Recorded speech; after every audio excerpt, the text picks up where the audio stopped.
જીણારામ મહારાજ જીણારામ બાપુ નું સ્વાગત કેશુબા કાનુબા ગોહિલ કરશે.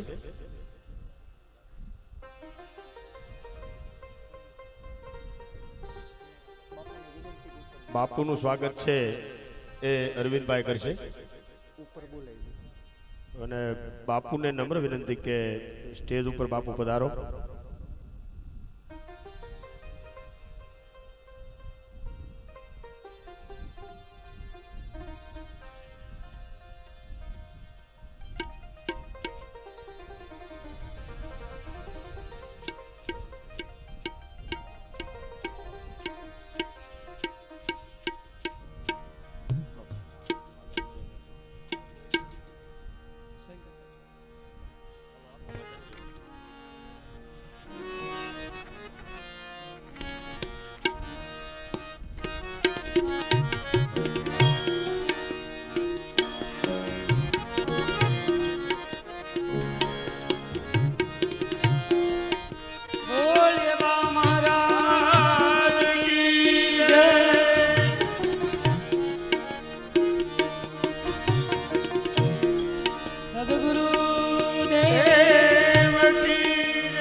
जमीन ने आसमान ये हरि मूल बिना स्तंभ बिना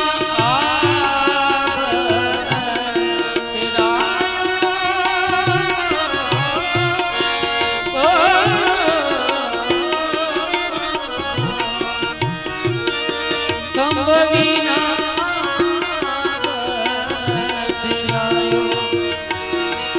वारी वारी जा वारी वारी जा बुद्ध बिना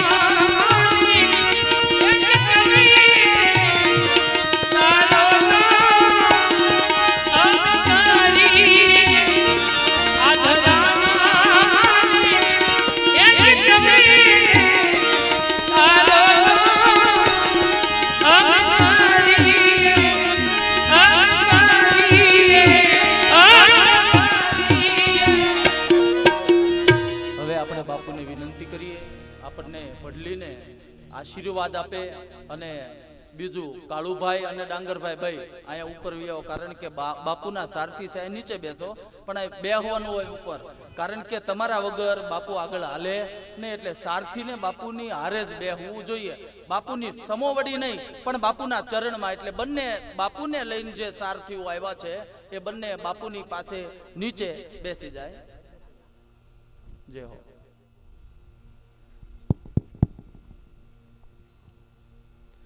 रामचंद्र भगवान की जय, कृष्ण कन्हैया लाल की जय, कोड़ियार मात की जय, चामुंडा मात की जय, नमः पार्वती पते हर हर महादेव। પરમ કૃપાઓ પરમાત્માની કૃપાથી બદલે ગામને આંગણે માતાજીની સાનિધ્યમાં દિવ્ય ભાગવત જ્ઞાન યજ્ઞનું આયોજન કરવામાં આવ્યું ત્યારે અહીં ઉપસ્થિત રહીને ખૂબ આનંદ થાય. સર્વે આ વ્યાસપીઠ પર બિરાજમાન શાસ્ત્રી શ્રી, એમની સાથે સંગીતકાર ભાઈઓ, માતાઓ, બહેનો, જ્યારે કંઈક આપણા ઉપર અસીમ માતાજીની કૃપા ઉતરી હોય ત્યારે આવા સત્કાર્ય કરવાની પ્રેરણા મળતી હોય ને આપ સૌ એમાં સેવા અને સ્મરણ કરવાનો મોકો મળતો હોય. ભાગવત જ્ઞાન યજ્ઞ હોય કે ગમે જ્ઞાન યજ્ઞ હોય, સતત આપણે કરતા આવ્યા છીએ, હજી કરીએ છીએ ને હજી કરતા રહીશું. તો એનો હેતુ હોય, એનો હેતુ એક જ હોય કે આપણું જીવન સાર્થક થઈ જાય. અહીં તો માતાજીની સાનિધ્યમાં અવારનવાર જ્ઞાન યજ્ઞ થતા રહે છે ને થતા રહે એ માતાજીને પ્રાર્થના કરી. આપ સાથે મળીને જ્યારે આવું આયોજન કર્યું ત્યારે આપ સૌની માથે માતાજીના ખૂબ ખૂબ આશીર્વાદ ઉતર્યા છે, ઉતરે. આપ સૌનું જીવન ધન્ય બને.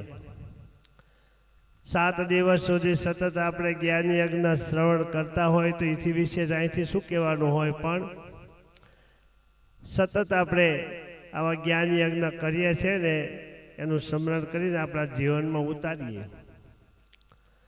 ભાગવત જ્ઞાન યજ્ઞ હોય કે રામકથા હોય કે શિવપુરાણ હોય, એનો હેતુ એક જ હોય કે આપણું જીવન સાર્થક થઈ જાય.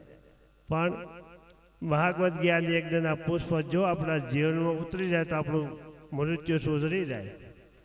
આ ભવસાગર સંસારીઓ માટે ભવસાગર તરવાનો હોય તો એ કઈ નાવથી તરી શકાય. સમુદ્ર હોય તો નાવથી તરી શકાય, પણ આ ભવસાગર તરવાનો છે એ આ જ્ઞાન યજ્ઞથી જ તરી શકાય. પણ એ આપણા જીવનમાં ઉતરે ત્યારે આપણે સતત આપણામાંથી કેમ કામ, ક્રોધ, લોહ, મોહ છોડીને એના શરણમાં આવીએ ત્યારે આ બધું પ્રાપ્ત થાય. એટલે માટે સતત આવા કાર્ય આપણે કરી રહ્યા છીએ ને હજી કરતા રહીશું.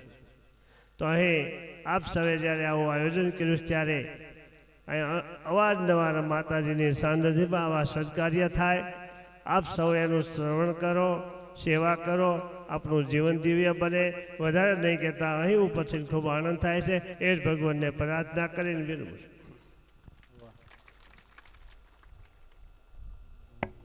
બોલીએ બા મહારાજ. આમ જો તમે હાથ ઊંચા કરીને જય બોલશો ને તો બા મહારાજ એમ સમજ છે કે એક એક પુષ્પની માળા ભડલીમાંથી મને બધાએ ચડાવી. એટલે હાથ ઊંચા કરી બોલીએ બા મહારાજ.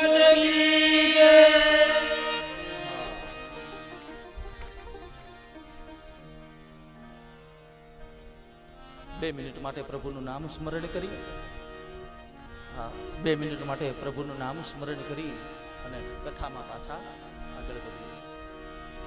બોલીએ બાલ કૃષ્ણલાલ કી જય. આવો